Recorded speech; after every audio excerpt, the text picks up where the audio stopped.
Tem um livro muito interessante, eu vou aproveitar a oportunidade que nós estamos aqui nessa conferência, para poder mostrar para vocês algumas obras que são importantes e interessantes, principalmente porque acredito que muitas pessoas, né, que estão nos vendo, estão aí no campo de formação de professores de matemática, ou de professores de uma forma geral, né? Então, algumas orientações aqui sobre referências seria também um ganho muito grande, né, neste momento agora. Então, esse aqui é um dos livros que eu aconselho, né, vocês, mesmo que não tenham tanta afinidade com a matemática também, né, que tenham, que tem esse livro, que consiga dar uma olhadinha, né, no livro do Curran e Hobbes, né, o que é matemática. Muito interessante esta leitura. Mas para entender o que é matemática, nós temos que entender como se dá o ciclo do conhecimento. Como se dá o ciclo do conhecimento? E esse ciclo, ele começa lá na geração, passa pela organização intelectual e social e vai para o campo da difusão. Eu vou falar um pouco sobre isto neste momento agora. Bom, em relação à geração do conhecimento, entendemos que a realidade que este entorno cultural, este entorno natural, estimula o indivíduo, né, ou povos, né, a gerarem conhecimento para quê? Para explicar, para entender e para conviver com a realidade que apresenta para ele. O aqui e o agora. Então, o povo gera o conhecimento. Esse conhecimento gerado pelo povo, ele é organizado pelo indivíduo e, por meio aí da comunicação, esse conhecimento, ele é compartilhado, socializado, ele é organizado socialmente, se mostrando bastante útil para a sociedade. Então, o povo gera o conhecimento, e esse conhecimento gerado, ele é socializado, ele é compartilhado, e tem a sua utilidade na sociedade. Só que acontece um detalhe importante que acontece. Esse conhecimento que foi gerado pelo povo, foi organizado socialmente por este mesmo povo, ele é expropriado, é tirado a posse desse conhecimento do povo pela estrutura de poder. E olha, uma coisa muito engraçada, né, para não dizer outra palavra, que o próprio povo que instituiu a estrutura de poder, uma questão de organização. Mas o grande problema é que aqueles que detiveram este poder gostaram tanto que não quiseram mais largar.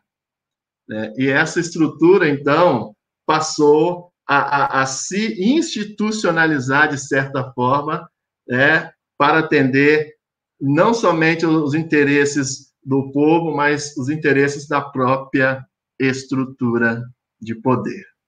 Então, essa estrutura de poder, ela tira a posse desse conhecimento do povo e, mediante alguns esquemas de transmissão e de difusão desse conhecimento, devolve esse conhecimento ao povo, só que agora por meio de alguns filtros, de alguns sistemas. E com o seguinte discurso: estamos devolvendo esse conhecimento assim, esquematizado, né, para a sobrevivência dos indivíduos, do próprio povo, mas também para a servidão desse povo a esta estrutura de poder. Bem, então, o ciclo do conhecimento está posto dessa forma. Aquele que gera o povo, que organiza socialmente esse conhecimento, depois esse conhecimento ele acaba sendo expropriado pela estrutura de poder, que devolve ao povo esse conhecimento, só que agora de uma forma filtrada, né, por meio de alguns esquemas, né, e com esse interesse duplo. Claro, tem o interesse da sobrevivência do povo, sim, mas também tem o interesse, né, da servidão desse povo a esta mesma estrutura. E isso me lembra, nessa relação entre conhecimento e poder, me lembra uma obra literária, né, muito antiga, que é a Epopeia de Gilgamesh. E vou pedir aqui licença a todos vocês para fazer uma interpretação, né, desta obra para o que nos interessa na nossa conversa de hoje, né? E o episódio que eu gostaria de fazer essa interpretação com vocês vai ser uma interpretação bem rápida, é o episódio do dilúvio. Existia, né, na Terra, existia, por exemplo, deuses, né, e homens, né? Deuses e homens. Então, você tinha Deus da sabedoria, Deus das várias vertentes aí, né? As várias vertentes. É claro que essa obra é o resultado de lendas, né, sumerianas, né? Então, cada um depois, ao ler, busca uma interpretação, dessa obra. Muito interessante a leitura a forma como o uso dessa obra como uma metáfora para o entendimento dessa relação de conhecimento e poder é muito importante, principalmente para a matemática.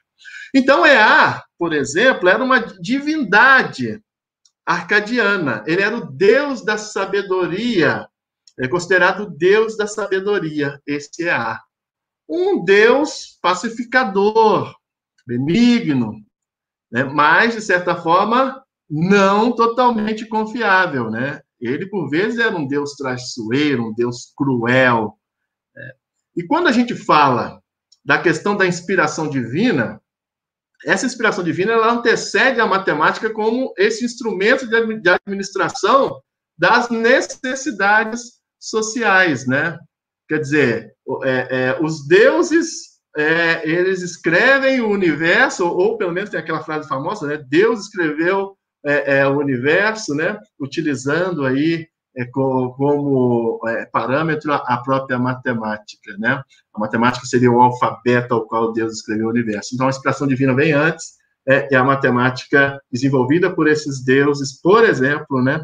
Como uma forma de ajudar nessa administração das necessidades sociais, né? Mas é claro que a inspiração divina, ela antecede isso.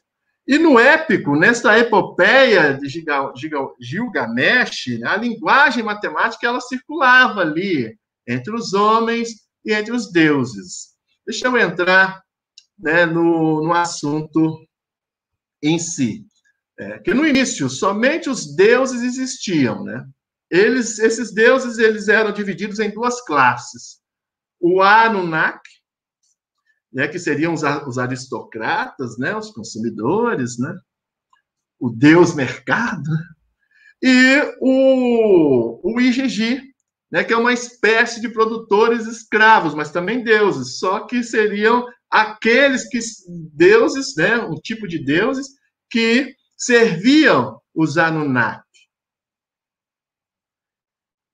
Mas como os Igigi, né, acabaram se revoltando contra os Anunnaki, então Ea, né, esse deus da sabedoria, ele propôs, poxa, vamos criar aí uma raça, né, uma raça, vamos chamar de humana, uma raça humana, de homens nascidos de argila, para poder substituir os rebelados, né, substituir esses Igigi, que se rebelaram aí contra nós, né, contra a condição que eles estavam. Então, os homens, essa raça humana, ela vai nos servir, dizia Ea aos outros deuses.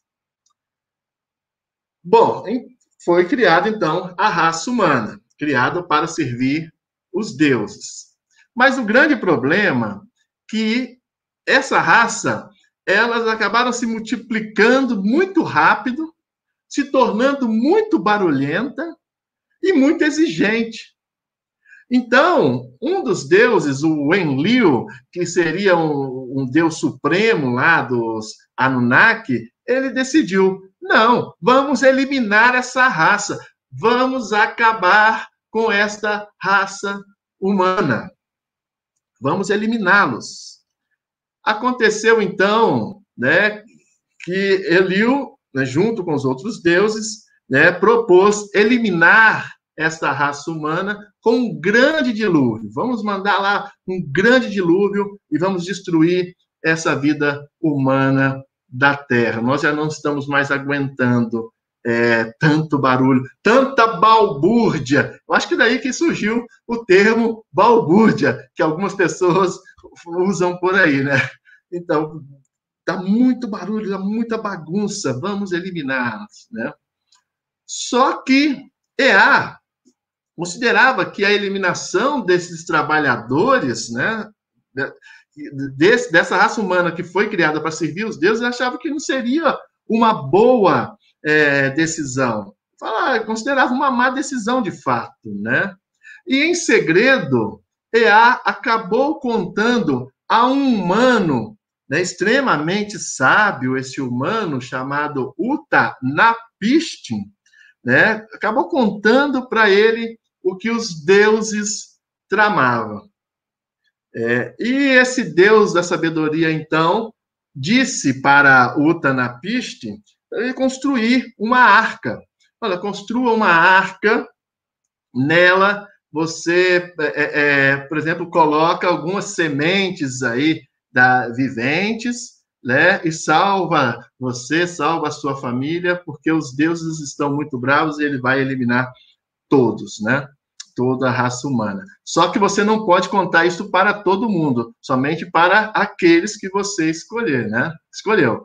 E se os outros perguntarem, o que eu vou falar? Fala que você vai morar longe, né? Que você vai sair da sua casa, vai embora, morar longe com o Deus EA, né? E fala para eles que os deuses vão mandar uma chuva que vai semear toda a terra e tal, né? Uma chuva branda. Quer dizer, o EA pediu para que o Uta basicamente mentisse também em relação ao que aconteceria, né?